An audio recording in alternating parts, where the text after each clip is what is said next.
আমি এখন মাননীয় আইন, বিচার ও সংসদ বিষয়ক মন্ত্রী জনাব আসাদুজ্জামানকে ভোটার তালিকা সংশোধন বিল 2026 উত্থাপনের অনুমতি প্রার্থনার জন্য আহ্বান জানাচ্ছি। মাননীয় স্পিকার, আমি মোহাম্মদ আসাদুজ্জামান, মন্ত্রী আইন, বিচার ও সংসদ বিষয়ক মন্ত্রণালয়, ভোটার তালিকা আইন 2009-এর অধিকতর সংশোধনকল্পে আনিত একটি বিল, ভোটার তালিকা সংশোধন বিল 2026 এই মহান সংসদে উত্থাপনের জন্য অনুমতি প্রার্থনা করছি। মাননীয় মন্ত্রী, আপনি বিলটি উত্থাপন করুন। আসাদুজ্জামান, মন্ত্রী আইন, বিচার ও সংসদ বিষয়ক মন্ত্রণালয়, ভোটার তালিকা আইন 2009-এর অধিকতর সংশোধনকল্পে আনিত একটি বিল, ভোটার তালিকা সংশোধন বিল 2026 এই মহান সংসদে উত্থাপন করলাম।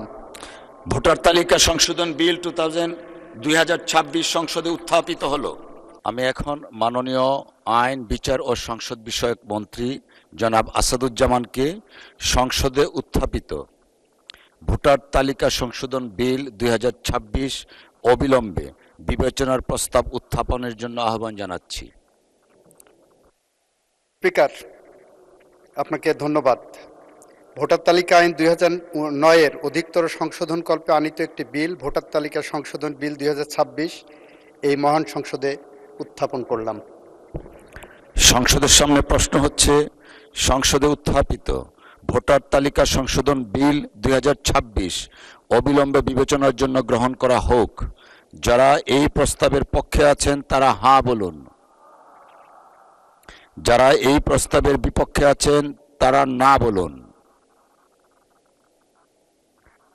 আমার মনে হয় হাঁ জয়যুক্ত হয়েছে, হাঁ জয়যুক্ত হয়েছে, হাঁ জয়যুক্ত হয়েছে।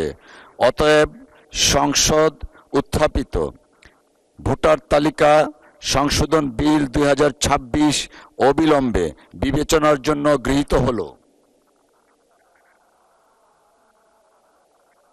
মাননীয় সদস্যবৃন্দ, বিলটির উপর দফাওয়ারি কোনো সংশোধনী নেই। আমি এখন বিলের দফাগুলো সংসদের সামনে পেশ করছি। সংসদের সামনে প্রশ্ন হচ্ছে, বিলের দফা 2, 3 ও 4 এই বিলের অংশ হিসাবে গ্রহণ করা হোক। যারা এই প্রস্তাবের পক্ষে আছেন তারা হাঁ বলুন। যারা এই প্রস্তাবের বিপক্ষে আছেন তারা না বলুন। আমার মনে হয় হাঁ জয়যুক্ত হয়েছে, হাঁ জয়যুক্ত হয়েছে, হাঁ জয়যুক্ত হয়েছে। অতএব বিলের দফা 2, 3 ও 4 এই বিলের অংশ হিসাবে গৃহীত হলো। সংসদের সামনে প্রশ্ন হচ্ছে, বিলের 1 দফা, বলবৎকরণ দফা, প্রস্তাবনা, প্রবর্তন এবং শিরোনাম এই বিলের অংশ হিসাবে গ্রহণ করা হোক। যারা এই প্রস্তাবের পক্ষে আছেন তারা হাঁ বলুন। যারা এই প্রস্তাবের বিপক্ষে আছেন তারা না বলুন।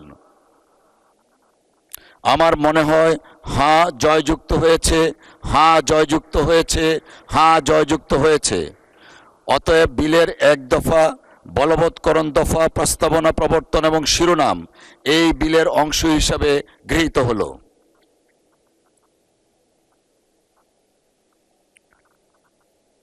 মাননীয় আইন, বিচার ও সংসদ বিষয়ক মন্ত্রী জনাব আসাদুজ্জামান, আপনি বিলটি পাশ করার প্রস্তাব উত্থাপন করতে পারেন।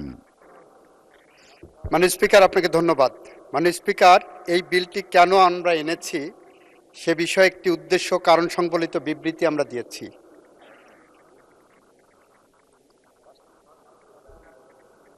যেটা আমি পাঠ করতে চাই। মাননীয় স্পিকার, সার্বজনীন ভোটাধিকার নীতি বাস্তবায়নের স্বার্থে জাতীয় সংসদ নির্বাচন সহ অন্যান্য নির্বাচনের তফসিল ঘোষণার যৌক্তিক সময় পূর্ব পর্যন্ত যাদের বয়স 18 বছর পূর্ণ হয় তাদেরকেও ভোটাধিকার প্রয়োগের সুযোগ প্রদানের নিমিত্ত ভোটার তালিকা আইন 2009 সংশোধনের লক্ষ্যে ভোটার তালিকা অধ্যাদেশ 2025 প্রণয়ন ও জারি করা হয়।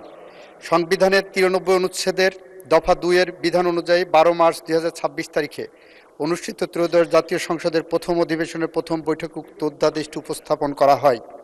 উক্ত অধ্যাদেশটির ধারাবাহিকতা রক্ষার্থে সংবিধানের 93 অনুচ্ছেদের দফা 2-এর বিধান অনুযায়ী ত্রয়োদশ জাতীয় সংসদের প্রথম অধিবেশনের প্রথম বৈঠক হতে 30 দিনের মধ্যে সংসদে বিল আকারে উপস্থাপন পূর্বক পাশ করতে হবে। প্রস্তাবিত বিলটি আইনে পরিণত করা হলে সার্বজনীন ভোটাধিকার নীতি বাস্তবায়ন সহজতর হবে। মাননীয় স্পিকার, এই উদ্দেশ্য এবং কারণ সম্বলিত বিবৃতি গ্রহণপূর্বক এই বিলটি এই সংসদে পাশ করা হোক। ধন্যবাদ মাননীয় মন্ত্রী। সংসদের সামনে প্রশ্ন হচ্ছে, সংসদে উত্থাপিত ভোটার তালিকা সংশোধন বিল 2026 পাশ করা হোক। যারা এই প্রস্তাবের পক্ষে আছেন তারা হাঁ বলুন। যারা এই প্রস্তাবের বিপক্ষে আছেন তারা না বলুন। আমার মনে হয় হাঁ জয়যুক্ত হয়েছে, হাঁ জয়যুক্ত হয়েছে, হাঁ জয়যুক্ত হয়েছে। অতএব সংসদে উত্থাপিত ভোটার তালিকা সংশোধন বিল 2026 পাশ হলো। আমার মনে হয় সর্বসম্মতিক্রমিত বোধহয় এই বিলটা পাশ হয়েছে। এই দিক থেকে হাঁ পেয়েছিলাম নাকি? Correct me if I am রং। ধন্যবাদ।